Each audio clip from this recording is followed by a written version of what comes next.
Hey guys, so this is another quick thoughts video for a hero. This time it's for Felia. The first thing that I thought when I saw her is her incredible character design. I absolutely love everything about her and her character design. But the more I look at her, the more questions that I had. What's up with the scales, the horns? Is she a demon? Something strange like that. And then the more I looked at her, I checked she has a tail. She actually has a tail. So I definitely checked her story, and it's actually an interesting story. Cause you can see that her faction is Rex Streak. So usually, pretty much before this event, before these three heroes, all of the heroes were dwarves, and all Rex Streak heroes were dwarves. So what's up with this, with these three heroes? So as I got Philia with one 10 pull. So yeah, it's obvious that I didn't get these two, but I did get Philia, and in a second I'll tell you why I didn't do any more of these. So pretty much with her story, um, she is like she is from a race of humans and mixed with dragons, with a dragon, the Silver Moon dragon. So it's a pretty interesting take on it. So in other words, if you see her body, the skills that you see on her, it's part of her body. So her hands or all that. Apparently, it's part of her body. Those skills. It's not like clothing. I hope that's clothing anyway. Anyway, yeah. So pretty much, she has her blood is like it has powers like medicine, like medical properties. Her bones as well. It's good for making weapons and things like that. So that's the reason why they're being hunted. Um, and she's like she has like an entire tribe, an entire faction that fights for survival against hunters that are hunting them because of their bones and their scales. So, in the story, Randall, which apparently is the king of the Red Streaks, takes them in and protects them because of being a special race, endangered race, and things like that. But after he dies, Thao comes in, which is the new king of the Red Streaks, and decides to literally start killing or cutting off and things like that from the Silver Moons. I'm gonna call them Silver Moon dragons, Silver Moon people. So they start cutting, killing. I don't know. They don't go into too many details, but they start cutting them, making weapons, bullets out of their blood. Pretty crazy stuff. So for Felia specifically, the Rex Streets come in and they chop her hand off, and that's when she goes a little mad and crazy. So they don't explain it in the story, but apparently if they cut one of their limbs, it'll grow back on. So yeah, so they don't say it, but what other reason do you have for she having her two hands again? It's the only logical reason. They cut it off and make weapons with it and wait for it to regrow, which is pretty interesting. But she goes in and steals this rifle, which is made from her own hand, and the bullets are made from her own blood. So I take it that their blood is green, and she escapes from Red Streak. So this makes me think, why would you even put her in a race that pretty much is hunting her down? Pretty much they're pretty much not using her to make weapons and things like that. So it doesn't make any sense to me. Maybe in the past, but not now. So I really think that they should have made an actual new faction with the Silver Moons. A Silver Moon faction with their own abilities, not this overload thing that they're doing. I definitely think that. So, let me go over here. Let's talk about the hero real quick here. I am the So, descendant of the Silver Moon and also in Dragon. the story, they speak about her being very shy, very lonely, and things like that. And you can hear in her From this voice, moment on, she's like thoughts are hesitant. She's dead like has inside a lot me. of fear. So in that part of the game, they did an incredible job, and actually in the voice acting as well, to capture this timid hero that The even Silver when she Moon attacks, she does feels not like yield she to shouldn't be doing it destiny. and things like that. So in that part, they did an amazing job with the hero. Character design, voice acting, amazing. I really dig that a lot. That's amazing work. Good job. So her abilities pretty much it focuses on the more enemies she has around, the more damage she's gonna do. So um, in arena, I haven't found this to be very useful. At least when you're having her on the defense. It does do damage, but it's not like wow, she shoots off and it's game over. No, it's not that type of hero. It can definitely help on the attack because you can control that a lot better. Let's go to the awakenings real quick. So the first awakening is she's gonna have 150 of the initial passage. So you can see here it's 47%. So if you add in 150 additional, that's gonna be a huge boost for her when you're doing the actual passive damage of extra heroes. So that's gonna be that's really nice. Then it's gonna be the usual 10%. Then the extra damage if there are at least three enemies. So that's nice, but it doesn't say how much extra, how much percentage.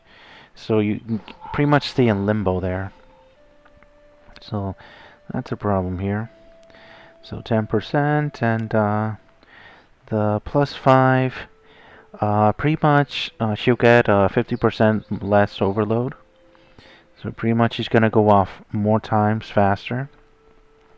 And also removes the overload effect from all allies. So pretty much she turns into a Cassandra, which removes the overload from everybody. So that's pretty nice. That's definitely nice. So, let me show you a little bit of a team setup that I might possibly here use. Pretty much remove all the weapons because I was testing her even before.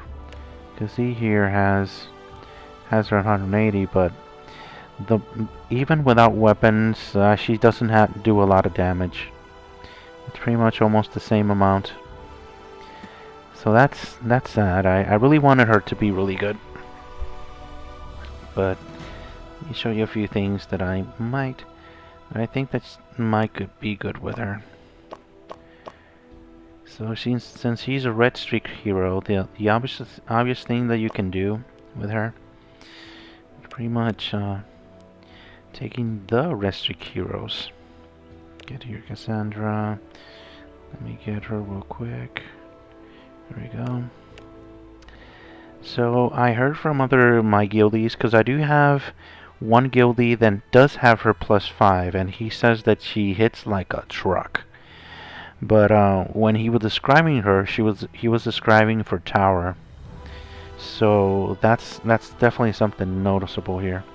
So with the teams, you're pretty much here with the I red am the queen streaks. of Oasis City. That'll be 4. So with 4, she's gonna get 50% less overload. But on practice, it's gonna be a really low amount of overload. So it's pretty much without overload. So it's gonna be interesting to see. And interesting. So make finally the fourth 5-star that actually is a red streak. So that's gonna be interesting. Definitely worth testing there as well. So which would be the 5th hero that I would do as an attack hero?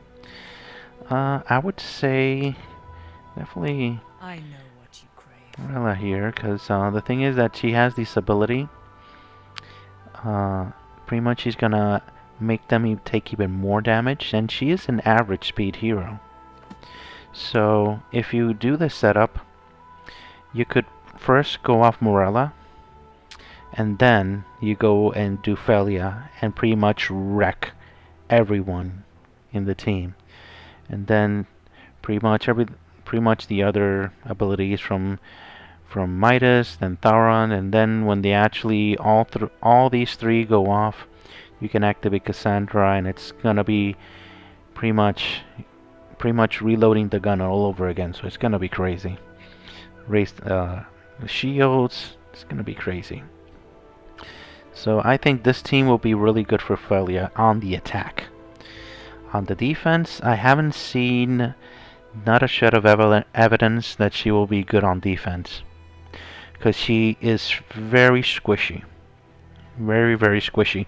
Especially if the opponent is using Colette and she goes off and it's more than more than one red hero, she dies like that. So if you're gonna go with her, you might want to bring on Midas to bring in shields to protect her and things like that. So yeah, so that's a little tip if you want to use Felia. So let's check her weapon real quick, because I do have thoughts about that as well. Oh, come on. Okay, we are going to check that here.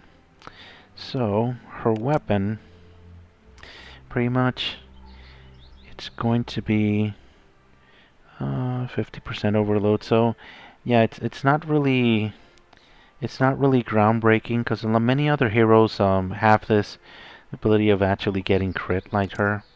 So she doesn't have overload, okay, but it's 5 turns and it's crit. I think it's I have to confirm here. I think it's 30% if I'm not mistaken.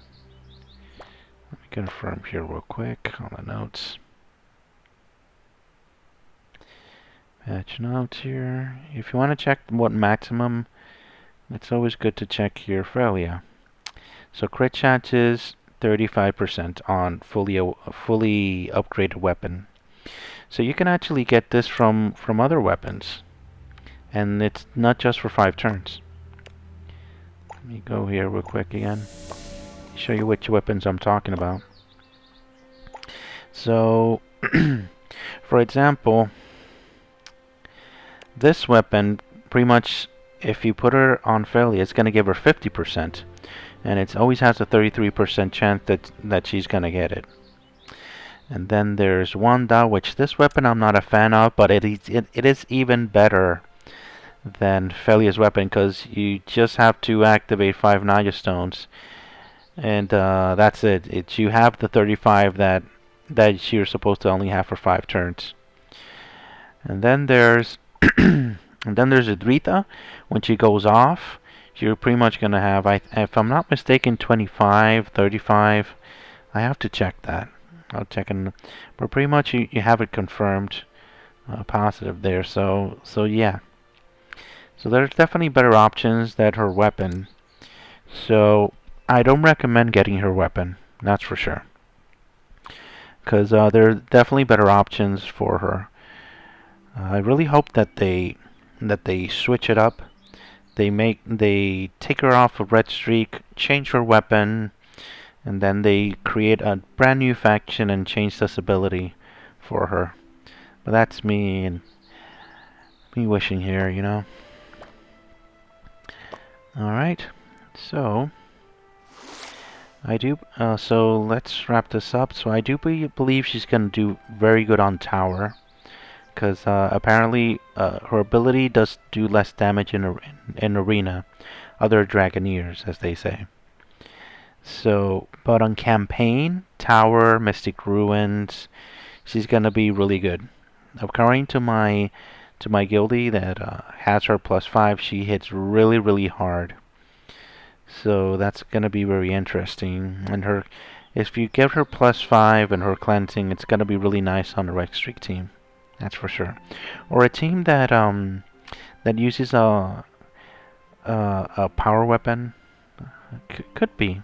but it's not really impactful as a Red Streak team. That's for sure. I don't think she's gonna be good on Fallen Titans on Titans at all. Because it's only one target. Anything that's going to be one target, she's going to do less damage, so less impactful. So if you have her +5, you're probably going to bring her in case you want to have an extra cleanser. But Cassandra already does that, so what's the point of that? And she's very fast. So yeah. So my final thoughts on this hero. From this moment on, gods are dead inside me. If you like the hero, trust me, I love this hero. I love the character design, but functionally, I'm sadly think that it is lacking in many things that makes you want to think focus on other heroes. If you're going to get her, try to get her +1, but if you don't get her to the other awakenings, that's fine. Yeah, don't stress about it. There's other heroes that you can focus on. But definitely, if you're gonna get her, definitely get her +1. I haven't done the anything else because there's people are saying that Sigmund is gonna be available on Wednesday, which is April the 20th, where I'm located. So I'm definitely gonna focus on Sigmund because that hero is another level. So yeah, that's why I'm holding off for her for now. For now, I'm holding off on her. Depending if Sigmund comes or not, I may do a little bit more summons because I do want to get the other red streaks, the new red streaks too as well, the 4 stars. But I'm definitely saving up. For now, I have 53. So hopefully they do bring in Sigmund. If not, I'll spend it on Felia here to at least get the +1 and the other heroes as well. But yeah, I think she's a hero that is really rich in lore, rich in character design, and her voice is amazing. I love everything about that. And if you need a green hero that brings damage to many targets, she's the one. Because usually green has a problem of dealing damage, if you can believe that. So yeah. That's for sure, because usually green, that is something that's worth mentioning, because green tends to focus on creating stones and attacking with the stones, but not a lot of big hitters on green. So Felia is the exception. She could bring in damage, so that's definitely something to take into account. Yeah, definitely. Alright, so that's pretty much my thoughts on Philia. As I said, for now, I may change my thoughts in the future. And if I change my thoughts a lot, I may do a review to correct myself. But for now, these are my thoughts for her. Alright, thank you very much for watching, guys. Have a great day. Bye-bye.